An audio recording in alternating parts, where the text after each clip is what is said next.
Liberty Tamil நேயர்களுக்கு வணக்கம். இன்றைய நேர்காணலில் நாம் சந்திக்க இருப்பவர் டாக்டர் பொன்ராஜ் அவர்கள். வணக்கம் சார். வணக்கம் அசீஸ்.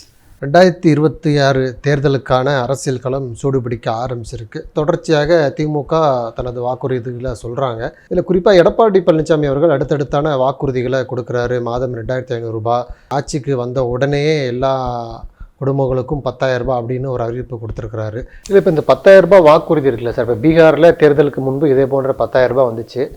அங்கே வெற்றி பெற்றாங்க பாஜக கூட்டணி. அதே போல் இப்போ தமிழ்நாட்டில் ஆட்சிக்கு வந்தால் கண்டிப்பாக 10,000 ரூபாய் எல்லார் வீட்டுக்கும், அது குடும்ப அட்டைங்கிற எல்லா வீட்டுக்கும் கொடுக்கப்படும் சொல்கிறாருல. இது இந்த தேர்தலில் தமிழ்நாட்டு மக்களிடையே எதிரொலிக்குமா?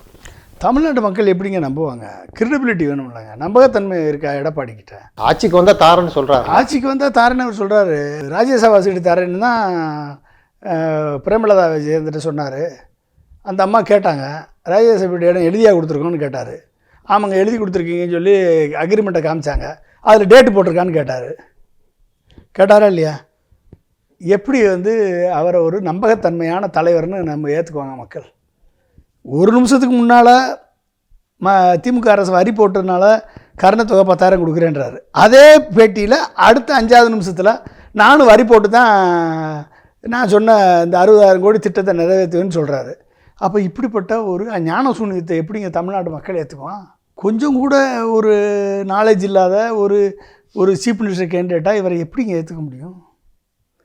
எப்படி நம்ப முடியும்? இருந்தால கமிஷன் கலெக்ஷன் கரப்ஷனுக்கு இவர் கல்லாப்பட்டி சிங்காரத்துக்கு கரெக்டான ஆள். இப்போ ஒரு மாநில சுயேட்சை எதிர்த்தோ, மாநில சுயேட்சைக்காகவோ, மத்திய அரசுடைய மக்கள் விரோத சட்டங்களை எதிர்த்தோ போராடக்கூடிய வல்லமை இல்லாத ஒரு தலைவரை, பொருளாதாரமே தெரியாத ஒரு தலைவரை, அதிகாரிகள்கிட்ட கேட்டு வரி போடுவோன்னு சொல்கிற தலைவரை, அதிகாரிகள்கிட்ட அட்லீஸ்ட்டு உங்கள்கிட்ட வேலை பார்த்த அதிகாரிகிட்டையாவது கேட்டு இதெல்லாம் செய்ய முடியுமான்னு கேட்டாவது சொல்லணும். இந்த முதல் கட்ட இலவச வாக்குறுதி, 2வது கட்ட இலவச வாக்குறுதி, 3வது கட்ட இலவச வாக்குறுதி எல்லாம் நேற்று கால்குலேட் பண்ணி பார்த்தேன் நான். 2,000 ரூபா கொடுக்குறது, குடும்பத்துக்கு 10,000 ரூபா, கிராஜுவேட்ஸுக்கு எம்ப்ளாய்மெண்ட் எக்ஸ்சேஞ்சில் ரிஜிஸ்டர் பண்ண கிராஜுவேட்டுக்கு 2,000 ரூபா, 1000 ரூபா +2 கேண்டிடேட்ஸுக்கு, அப்புறம் பொங்கலுக்கு 1000 ரூபா, அப்புறம் மீனவர்களுக்கு 12,000 ரூபா, அப்புறம் கைத்தறி நெசவாளர்களுக்கு 300லேருந்து 450 யூனிட்டு, விசைத்தறி நெசவாளர்களுக்கு 1000லேருந்து 1400 யூனிட்டு, அப்புறம் சிறு குறு தெரு நடைபாதைகள் வாங்கின கடன் தள்ளுபடி, இதெல்லாம் போட்டு பார்க்குறப்ப 60,000 கோடி கமிட்மெண்ட்டு வருஷத்துக்கு வருது. எவ்வளவு? 60,000 கோடி கமிட்மெண்ட்டு வருஷத்துக்கு வருது. ஓகே, பட்ஜெட்டே 4 லட்சம் கோடி பட்ஜெட்டு. ஓகே, நம்ம ரெவன்யூ ரெசிப்டே around 2.8 lakhs to 3 lakhs crore தான் ரெவன்யூ. இப்போ 1 லட்சம் கோடி டெஃபிசிட்டு.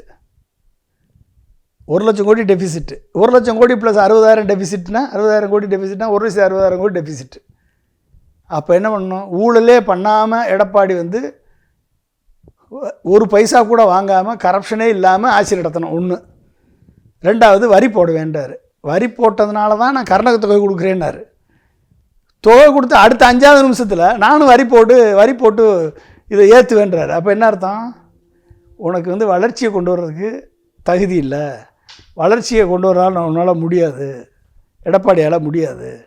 ஏன்னா எடப்பாடி நிதித்துறை செயலாளர்கள் எனக்கு ஹெல்ப் பண்ணுவாங்கன்றாரு. ஃபினான்ஸ் செக்ரட்டரியும் ஐஏஎஸ் ஆஃபீஸரும் போய் பணம் கொத்தாக தொங்குது. அப்போ இப்படிங்கிட்டு வர்றதுக்கு.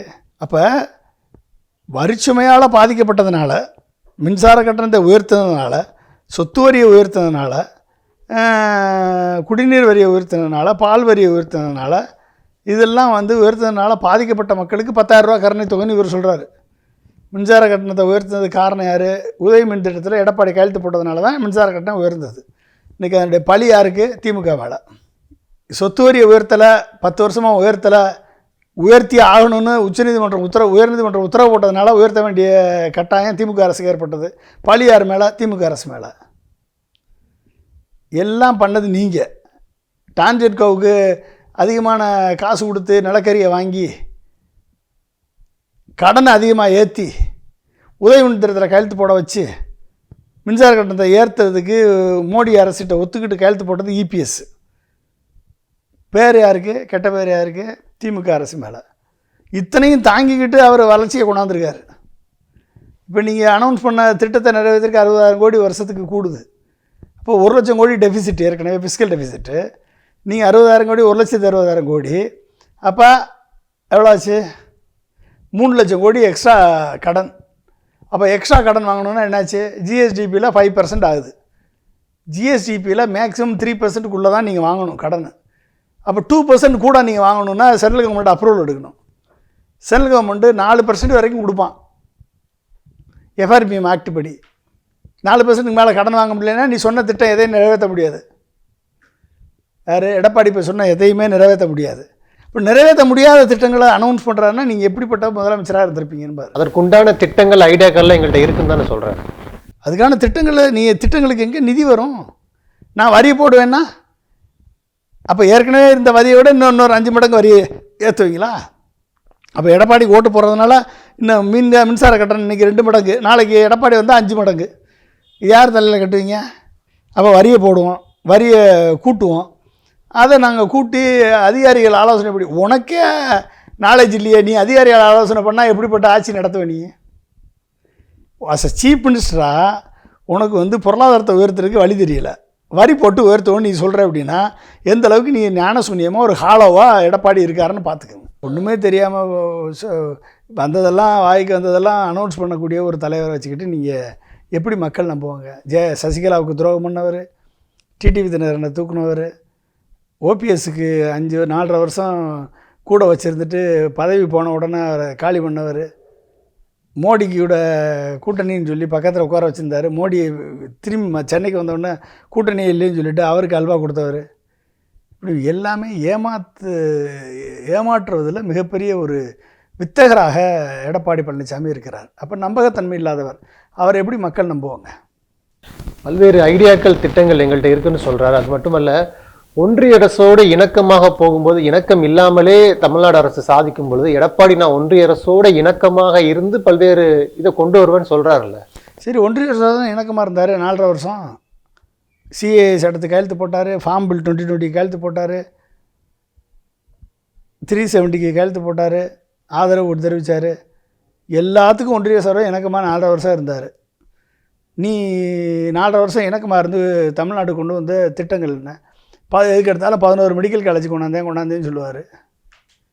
ஓகே, 11 மெடிக்கல் காலேஜ் கட்டும்போது எத்தனை காலேஜ் இடிஞ்சு விழுந்துச்சு? இந்த காலேஜ் எவ்வளோ நாளைக்கு தாங்கணும் தெரியுமா உங்களுக்கு? ஓகே. 2வது, நீங்கள் அப்போ இணக்கமாக இருந்து டபுள் ரிட்டன்ஜின் சர்க்கார் தானே நடத்துனீங்க. அப்புறம் எதுக்கு க்ரோத் ரேட் 6%க்கு மேலே உங்களால் ஏற்ற முடியல? ஜிஎஸ்டிபி க்ரோத்தை ஏன் 6%க்கு மேலே ஏற்ற முடியல? ஏன் அப்போ நீங்களும் கடன் வாங்கினீங்க 5 லட்சம் கோடி? 1 லட்சம் கோடி கடன் தானே திமுக அரசு விட்டு போச்சு. நீங்கள் எப்படி 4 லட்சம் கோடி கடன் வாங்கினீங்க? கூட 10 ஆண்டு காலம் ஆட்சியின் முடியல 4 லட்சம் கோடி கடனில் விட்டுட்டு போனீங்க. 1 லட்சம் கோடி கடன்னா 4 மடங்கு கடனில் அதிகமாக வாங்கியிருக்கீங்க. இன்றைக்கி 1 மடங்கு தானே, 2 மடங்கு தானே கடன் வாங்கியிருக்கு திமுக அரசு. அதுவும் வித்தின் த எஃப்ஆர்பிஎம் ஆக்ட் படி தானே, அதுக்குள்ளே லிமிட்டெட் பேராமீட்டருக்குள்ளே தானே இருக்குது. ஓகே, ஜாப்லெஸ் ஜாப்லெஸ் இன்வெஸ்ட்மெண்ட்டுன்னு சொல்கிறீங்க. தமிழ்நாடுக்கு வந்த இன்வெஸ்ட்மெண்ட்டில் 1 கோடி 1.5 கோடி இன்வெஸ்ட்மெண்ட்டுக்கு ஒருத்தருக்கு வேலைவாய்ப்பு, டைரக்ட் எம்ப்ளாய்மெண்ட்டு. குஜராத்துக்கு வந்த இன்வெஸ்ட்மெண்ட்டு ஒரு 5-6 செக்டாரில் வந்திருக்கு. 3 கோடி இன்வெஸ்ட்மெண்ட்டில் ஒருத்தருக்கு வேலைவாய்ப்பு. கர்நாடகாவுக்கு 2.5 கோடி இன்வெஸ்ட்மெண்ட்டில் ஒருத்தருக்கு வேலைவாய்ப்பு.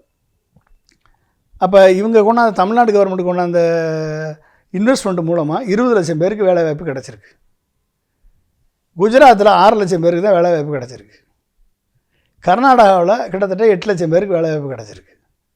அப்போ அதிகமான வேலைவாய்ப்பை கொண்டு வந்த ஸ்டாலின் கவர்மெண்ட்டை ஜாப்லெஸ் இன்வெஸ்ட்மெண்ட்டுன்னு அண்ணாமலை சொல்கிறாரு, எடப்பாடி சொல்கிறாரு. அப்படின்னா எந்த அளவுக்கு நீங்கள் ஒரு அரசியல் ஞானசூன்யமாக இருக்கீங்க, பொருளாதாரத்தில் ஞானசூன்யமாக இருக்கீங்கன்றது வெளியே தெரியுதா இல்லையா?